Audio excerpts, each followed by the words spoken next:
I'd like to thank the organisers and especially Hope and Dunn for making this session possible.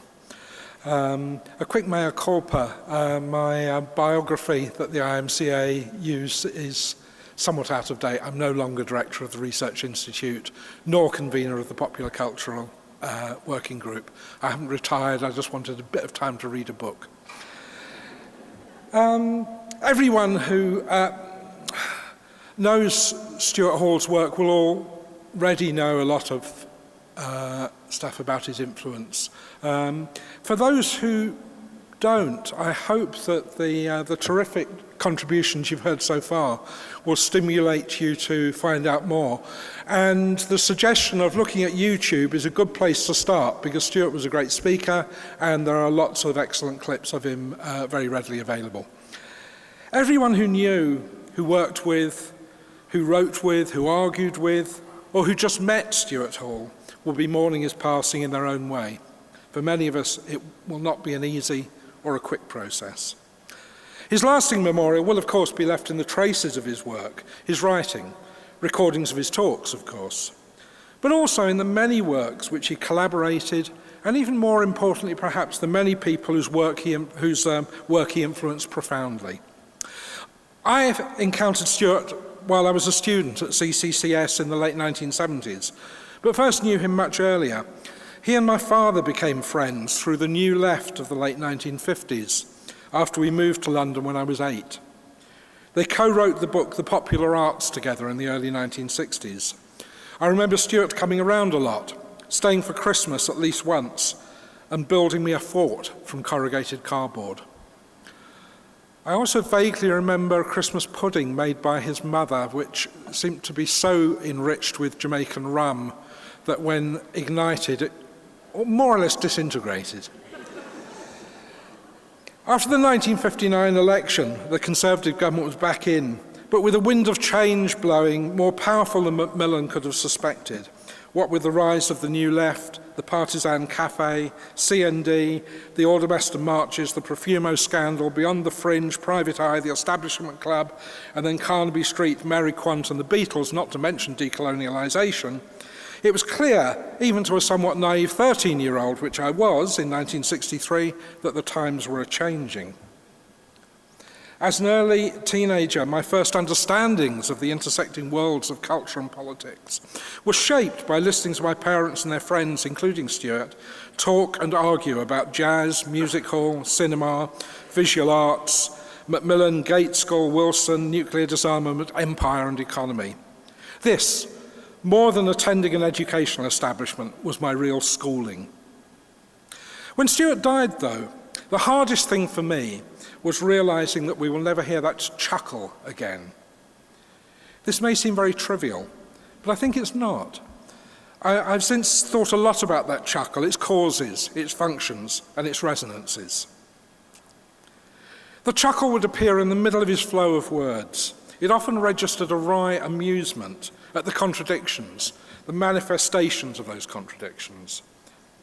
It seemed to be token of an amusement, a recognition of the frequent absurdities of ideological elements and their never quite secured character, always striving for a neat, seamless closure that could never be attained. Just as hegemony, properly understood, is a process never fully realised. It registered the flaws in the process, the teeth-gritting effort behind the attempt at forging an ideological unity. So the chuckle, I think, was born out of these recognitions, this wry amusement, and probably deep down, a sense that you had to find some amusement in the workings of late capitalism, because if all you had was anger, it could drive you mad and make you obsessed in an unproductive manner. It was certainly a chuckle that aided the intellectual and analytical endeavour, because it made that endeavour enjoyable, absorbing, and I will insist, sexy. Stuart's modus operandi somehow managed to make the struggle to decode dominant ideologies the best, the most fun thing you could be doing. He made it seem sexy. I recently spent 3 days at Birmingham at a conference marking the 50th anniversary of CCCS. It was a rather extraordinary event that brought together some 100 people, a good half of whom had been at CCCS at some point.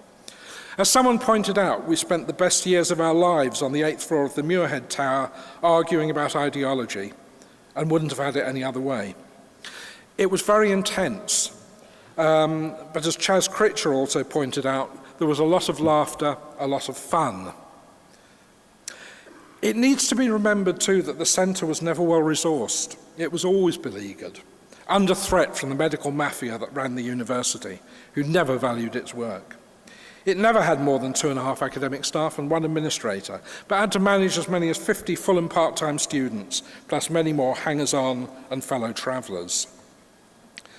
Collectivity was an intellectual commitment encouraged by Hall and his colleagues Richard Johnson and Michael Green, but also a material necessity. Students had to be involved fully in the administration of the centre, or it could never have worked. Amongst my own memories of the centre are 3 vignettes. Firstly, everyone at the centre was expected to be in at least one subgroup. The media group, which included Stuart and consisted of around 15 people, met on Fridays at 11 o'clock. Being a combination of party animals and steely activists, the group met as usual on the grim Friday morning after the Thursday night election of Margaret Thatcher in 1979, despite most of us having been up all night staring gloomily at the television results programme. It was a much quieter meeting than normal. Mainly it was silent, with Stuart occasionally pointing out the extent to which this was a profound shift in the conjuncture and not merely an electoral defeat. The contribution of the rest of us mainly consisted of hungover groans. The second memory was to do with the uncanny way in which Stuart not only seemed to have read more and thought more than anyone else, but also seemed so well versed in current popular culture. The latest storylines in Coronation Street or The Archers, for example. The subgroup of 4 people within the media group studying game shows had been viewing and analysing the programme blankety-blank for some time, without getting anywhere special.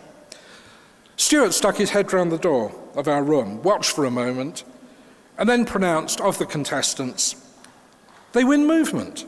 They gain access to the world of celebrity." And then he left. Of course, it unlocked the whole thing for us. The third story does not concern Stuart directly, but does relate to the intellectual, political and social hothouse that he and his colleagues, Richard Johnson and Michael Green, helped foment. The lavatories on the 8th floor were for women, the men's being 1 floor down. Centre members, male as well as female, had taken to using the water tap in the women's loo to fill the giant centre kettle to make tea. Always looking for reasons to complain about the dangerous radicals with whom they shared the floor, our neighbouring department complained.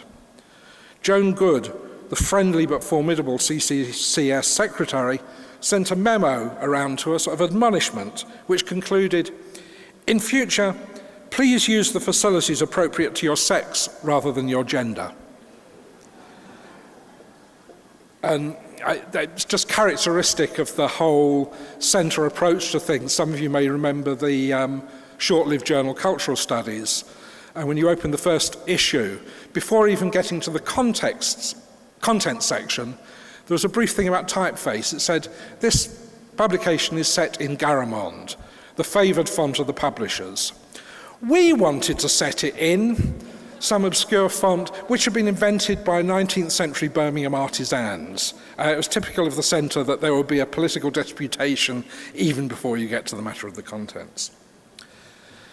The thing that Stuart fostered painfully and through struggle, as well as through fun, was a politics of intellectual work, the commitment to group work in its fullest and realist sense, working together to unlock problems, to understand better a way forward.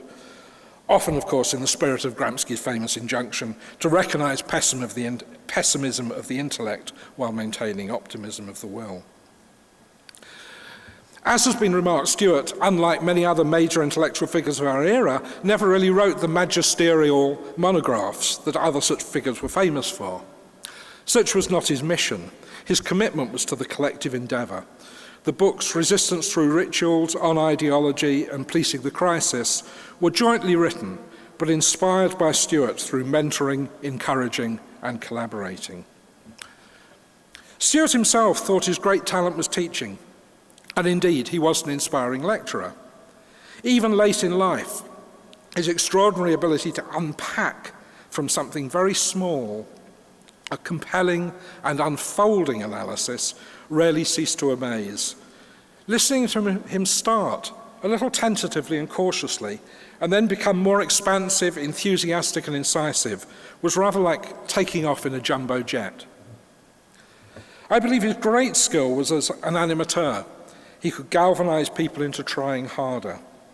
Without this input, a small and local campaign protesting an injustice in sentencing 3 black youth in Handsworth in Birmingham, organised by centre-linked people, would never have mushroomed, slowly it's true, into the magisterial book Policing the Crisis. As a public intellectual, he was always animated by the spirit for change, the awareness that the point was to change the world and not merely to analyse it. The chuckle resonated with the spirit for change, the dogged optimism of the will, maintained sometimes in teeth-gritting manner against the pessimism of the intellect. It was in part also, I think, the amusement of the outsider, a post-colonial chuckle, if you will. I recall Stuart Hall gazing out at a largely white British middle-class audience and saying, with a chuckle, if memory serves, "Now that you all feel marginal, I feel centred. Now that you feel somewhat peripheral, I feel I am at the core." Those who were taught by him, who were inspired by him, will also remember the character of his approach to intellectual work, the rigour, the commitment, the enthusiasm. It's always hard when someone who's been such a great influence dies, and for those of us lucky to know him, perhaps the hardest thing to bear is knowing that we will never again hear that chuckle. Thank you.